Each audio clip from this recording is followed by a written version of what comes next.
உங்கள் இல்லங்களில் வந்து உங்கள் உள்ளங்களை உயிர்ப்பிப்பது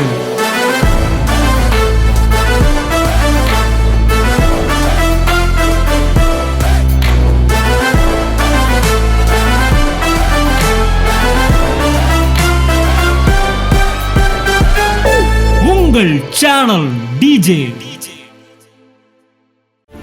வித்தை அழிப்பது அவனுடைய பிளான் ஏ, அது தோத்துருச்சு.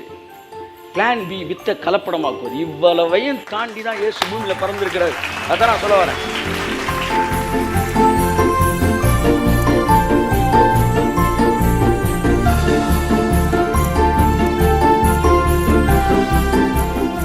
காலைதோறும் பிசாசு பதறி எழுந்து பார்க்கும் முதல் வேளை தன் தோளின் மீது தலை இருக்கிறதா என்பதுதான்.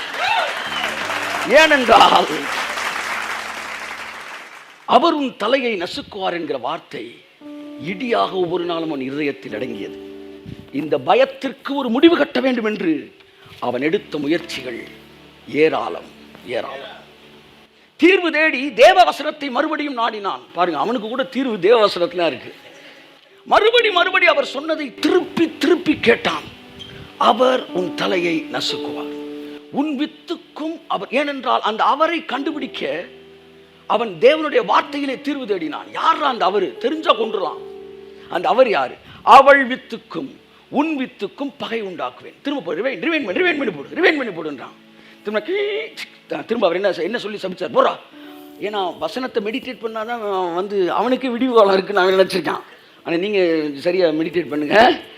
திரும்ப ரிவைன் பண்ணி போடுறாங்க. அவள் வித்துக்கும் உன் வித்துக்கும் பகை உண்டாக்குவேன், அவர் உன் தலையை நசுக்குவார். எந்திரிச்சு கத்தனை, யாரா நீ? யாரா அவரு? யாரா நீ? அந்த வில்லியம் படத்துல வருமே, நீயாடா? நீயா? ஏன்னா அந்த நீ யாரு அவனுக்கு தெரியல. ஏன்னா பேரை சொல்லல. இயேசுவின் தலையை நசுக்குவான்னு சொல்ல அவருன்ட்டாரு. அந்த அவர் யாருன்னு தெரியல, அவர் எங்க பிறப்பார் அவனுக்கு தெரியல. திரும்ப போடு, உன் வித்துக்கும் அவள் வித்துக்கும் பகை உண்டாக்குவேன். அவர் நிறுத்து, அங்கேயே நிறுத்து. அவள் வித்து அவர். அப்ப அந்த அவரு அவளோட வித்து. சபாஸ், அவளின் வித்து தான் அவர். கண்டுபிடிச்சேன். அங்க இருந்தவன்ல அதுல பாதியாச்சிருக்கணும். வித்து தான் நமக்கு பகை. கண்டுபிடிச்சிட்டான். வித்து தான் அவர், வித்து தான் என் தலையை நசுக்கும்.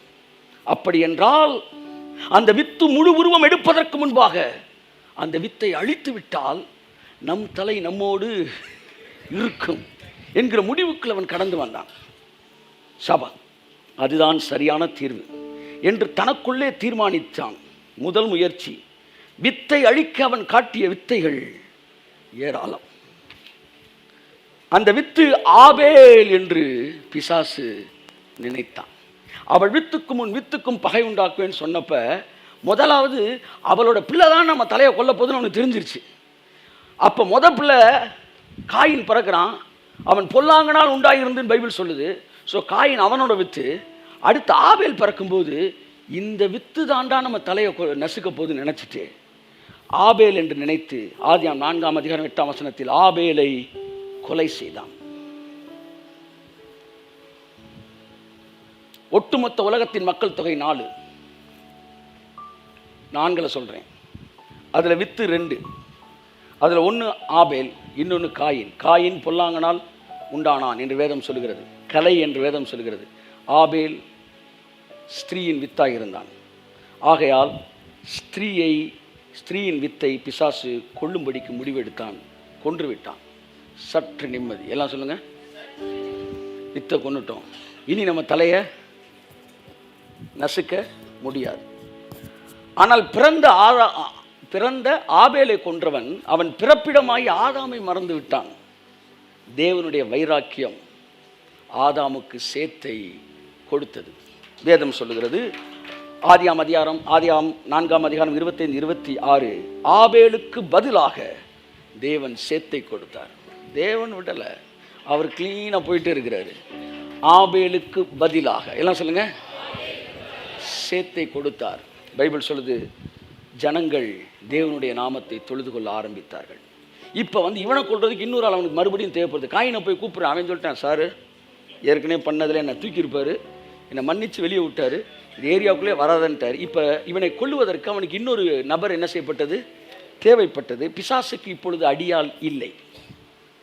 நல்லா கவனிங்க, காயின் துரத்தப்பட்டான். அவன் மைண்ட் செட்டு மாறி செட்டில் ஆகிட்டான். போதும் சார், பழைய மர்டர்லாம் விட்டுட்டேன் சார், இப்போ நான் குழந்தை. ஏன்னா ஒரு மனுஷனுடைய மனசை மாற்றாமல் பிசாசு அவனை யூஸ் பண்ண முடியாது. ரொம்ப முக்கியமான விஷயம். அவன் செட்டில் ஆகிட்டான். மறுபடியும் மனுஷர் பூமியில் பெருக துவங்கினார்கள். பிசாசு புரிந்து கொண்டான், படம் முடியலையே, தொடர்ந்து நடக்குது. அப்படின்னா அந்த வித்து ஆபேல் இல்லை, வேற எதையோ நோக்கி ஒரு போயிட்டு இருக்காருன்னா வித்து இனிமே தான் பிறக்க போகுது. அந்த வித்து ஆபேல் அல்ல, அந்த வழியில் வரப்போகிற வேறு யாரோ என்பதை அவன் புரிந்து கொண்டான். முதல் கட்டத்தில் தேவனுடைய வைராக்கியம் வெற்றி பெற்றது. பிசாசு முற்றிலும் தோல்வியை சந்தித்தான். ஆனாலும்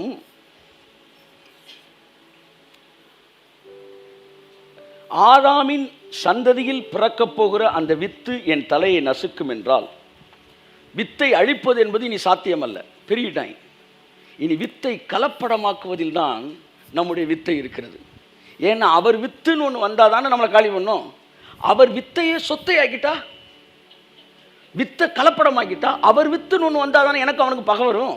அந்த வித்துக்குள்ளே ஏன் வித்து கலந்துருச்சுன்னா அவன் நம்மளை பார்க்கும்போது அப்பான்னு தானே கூப்பிடுவான். அதனால் அவனையே தத்து எடுத்து தாம் பக்கம் வளர்த்துடலாம் எதிரியோட பையனே அப்படின்னு காலாபாரி முடிவு எடுத்துட்டான். இடையில ரெஃபரன்ஸ் வர கொடுக்க வேண்டியது. எதிரியின் மகனை நம்ம வீட்டில் வளர்த்துருவோம், ஏன்னா அங்கே வளர்ந்தானே நம்மளை கொண்டுருவான், நம்மள்கிட்டே வளர்த்துருவோன்றான். பிளான் பி எல்லாம் சொல்லுங்கள். வித்தை அழிப்பது அவனுடைய பிளான் ஏ, அது தோத்துருச்சு. பிளான் பி வித்தை கலப்படமாக்குவது. இவ்வளவையும் தாண்டி தான் இயேசு பூமியில் பிறந்திருக்கிறார். அதான் நான் சொல்ல வரேன்.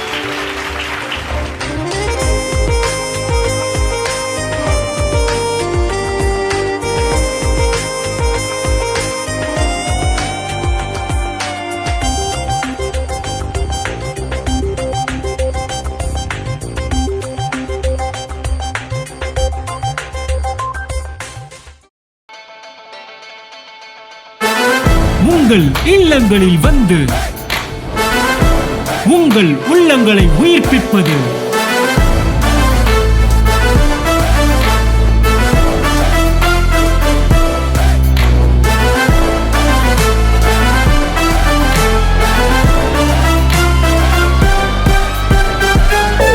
உங்கள் சேனல் டிஜே